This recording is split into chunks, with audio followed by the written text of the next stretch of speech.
आप सब जानते हैं कि बीते कुछ दिनों में भारत में कुछ पत्रकारों के घरों पर रेड की गई, जिसके बाद कुछ पत्रकारों को गिरफ्तार कर लिया गया, वहीं कुछ को डिटेन किया गया। गिरफ्तार किए गए पत्रकारों में अभिसार शर्मा जैसे पत्रकारों के नाम शामिल हैं। अभिसार शर्मा को पूछताछ के बाद जाने दिया गया था, लेकिन अब जब मैं ये वीडियो बना रहा हूं तो मुझे इन्फॉर्मेशन मिली है कि उन्हें फिर से एक बार पूछताछ के लिए बुलाया गया है। हर बार की तरह सोशल मीडिया दो भाग में डिवाइड हो चुका है। कुछ का कहना है कि ये लोकतंत्र की हत्या है, पत्रकारों पर हमला है, एक अघोषित आपातकाल यानी कि एक अनडिक्लेयर्ड इमरजेंसी स्टेट है, और वहीं कुछ का कहना है कि ये पत्रकार चाइना का प्रोपेगेंडा भारत में फैला रहे हैं और इनके ऊपर जो कार्रवाई हो रही है वो ठीक हो रही है। नमस्ते Bharat, this is Viren Mishra and welcome to the Viren Mishra show. आज के इस वीडियो में हम जानेंगे कि क्या ये पत्रकार वाकई में चाइना का प्रोपेगेंडा भारत में फैला रहे हैं या इन्हें सरकार से सवाल पूछने की सजा मिल रही है। अभिसार शर्मा, अनिंदो चक्रवर्ती और मिलेश के ठिकानों पर दिल्ली पुलिस ने रेड किया और इनके फोन्स और लैपटॉप सीज कर लिए, जिसके बाद इनके साथ साथ कई और जर्नलिस्ट को दिल्ली पुलिस ने अरेस्ट किया और उनसे पूछताछ की। इन पत्रकारों पर आरोप लगा है कि इन लोगों ने देश की छवि खराब करने के लिए और सरकार की छवि खराब करने के लिए अब्रॉड सोर्सेज से पैसे लिए थे और काफी सारे आर्टिकल्स लिखे थे जो कि सरकार की छवि खराब कर रही थी। इन लोगों पर यह अंदेशा लगाया जा रहा है कि इन लोगों ने चाइना से पैसे लिए थे और उसके बाद में इन्होंने देश विरोधी या यूं कहें सरकार विरोधी आर्टिकल्स पब्लिश किए थे। इन लोगों पर यूएपीए एक्ट लगा है और अब इन्वेस्टिगेशन जारी है। पूरा मामला समझिए। 5 अगस्त 2023 को न्यूयॉर्क टाइम्स ने एक बहुत बड़ा एक्सपोजे किया, जिसमें यह कहा गया कि चाइनीज प्रोपेगेंडा को दुनिया भर में फैलाने का काम चल रहा है और एक बहुत बड़ा यूएस टेक आइकन इसमें शामिल है। ये यूएस टेक आइकन और कोई नहीं बल्कि नेविल रॉय सिंघम है। Now who is this Neville Roy Singham? ये एक इंडिया बेस्ड बिजनेसमैन है जिसके पास अब यूएस की सिटीजनशिप है और इस समय ये अपना पूरा बिजनेस चाइना के शंघाई से ऑपरेट कर रहा है।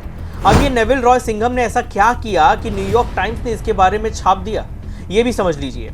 पिछले कुछ सालों में आपने कई सारे न्यूज आर्टिकल्स देखे होंगे जिन्हें देखकर ही समझा जाएगा कि ये आर्टिकल्स टोटली एंटी इंडिया या यूं कहें एंटी एस्टेब्लिशमेंट साउंड करते हैं। ऐसा कहा जा रहा है कि इन आर्टिकल्स को और कोई नहीं बल्कि नेविल रॉय सिंघम ही फंड कर रहा था। New York Times itself that has pointed a finger through an investigation to say that this Indian website received funding from the Chinese government. जो नेविल रॉय सिंघम है, इन्होंने ही यहाँ पर 27 करोड़ 51 लाख रुपया न्यूज क्लिक में दिया। A man has been accused of spending millions of dollars in India in order to spread pro-China propaganda. मैं आप सबको एक बात बहुत ही स्पष्ट रूप से बताना चाहूंगा कि नेविल रॉय सिंघम कोई अकेला ऐसा इंसान नहीं है जो भारत के खिलाफ इस तरह के प्रोपेगेंडा को चलाने के लिए फंडिंग दे रहा है। काफी सारे ऑर्गेनाइजेशन, काफी सारे बिजनेसमैन और काफी सारे ऐसे फिलैंथ्रोपिस्ट हैं जो एंटी इंडिया कैंपेन्स को भारत में फंड कर रहे हैं।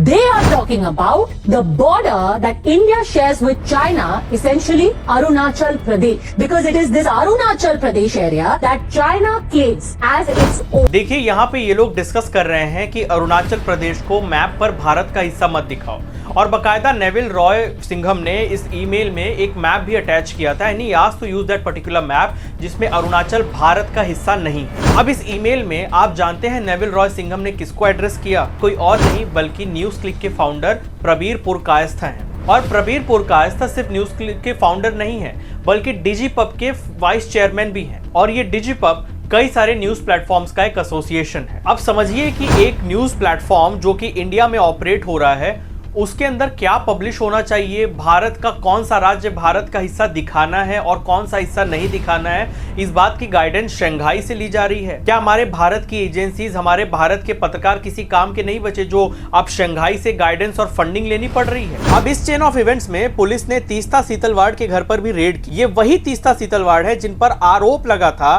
कि गुजरात राइट्स के विक्टिम्स के बयानों को ओवर हाइप करके इन्होंने राइट्स भड़काए थे और राइट्स के वक्त लोगों से डोनेशन लेकर उन पैसों का मिसयूज भी किया था। वैसे ये पूरा मामला इस समय जो हाईलाइट हुआ है ये चाइनीज फंडिंग का मामला है। आपने देखा कि किस तरह नेविल रॉय सिंघम शंघाई में बैठकर भारत में एक न्यूज प्लेटफॉर्म न्यूज क्लिक को गाइड कर रहा है कि भारत के मैप पर भारत के किस राज्य को भारत का हिस्सा दिखाना है और किस राज्य को नहीं दिखाना है। दोस्तों, आप सब जानते हैं कि चाइना एक एक्सपांशनिस्ट कंट्री, एक विस्तारवादी देश है। वो हमेशा से अरुणाचल को अपने देश का हिस्सा बताते आया है। वो नॉर्थ ईस्ट के कई सारे राज्यों को अपना हिस्सा बताते आया है और Neville Roy Singham openly China के इसी एक्सपांशनिस्ट पॉलिसी को सपोर्ट कर रहा है। ये हमारे देश की सॉवरेनिटी के लिए, यह हमारे देश की संप्रभुता के लिए एक बहुत बड़ा खतरा है और इसे बिल्कुल भी हल्के में नहीं लिया जा सकता। देखिए, I am my self from media background और मैं कभी भी ये नहीं चाहूंगा कि किसी भी निर्दोष पत्रकार पर कोई गलत आरोप लगे और उस पर गलत कार्रवाई हो। एक पत्रकार का पूरा हक बनता है कि वो सरकार से सवाल करे और मुश्किल से मुश्किल सवाल करे। ऑफ कोर्स सरकार को आईना दिखाने का काम एक पत्रकार ही कर सकता है, पर जब बात देश की सॉवरेनिटी पर आ जाती है तो यहाँ पर आप फ्रीडम ऑफ प्रेस का रोना नहीं रो सकती। Let the investigations happen. किसी भी कंक्लूजन पर पहुंचने की जल्दबाजी करना बिल्कुल भी ठीक नहीं है। इन्वेस्टिगेशन होने दीजिए और उसके बाद जो भी सच होगा वो देश के सामने आ ही जाएगा। ये पत्रकारों को डिटेन करना एक बहुत ही खतरनाक स्टेप है। इस साल कुछ राज्यों में चुनाव होने वाले हैं और अगले साल भारत में लोकसभा के चुनाव होने वाले हैं। तो चुनाव के पहले अगर सरकार ऐसा कोई कदम उठा रही है तो ये कोई हवाबाजी वाला कदम नहीं है, जरूर इसके पीछे कोई बड़ी वजह होगी। यहाँ मामला चाइनीज फंडिंग का है, यहाँ मामला हमारे देश के सॉवरेनिटी का है। इन्वेस्टिगेशन के बाद अगर कोई भी आरोपी पाया जाता है तो उसे सख्त से सख्त सजा होनी चाहिए, यही हमारे भारत के हित में है। वैसे इस पूरे मैटर के बारे में आपके क्या विचार हैं, आप लोग मुझे कमेंट करके बताइएगा।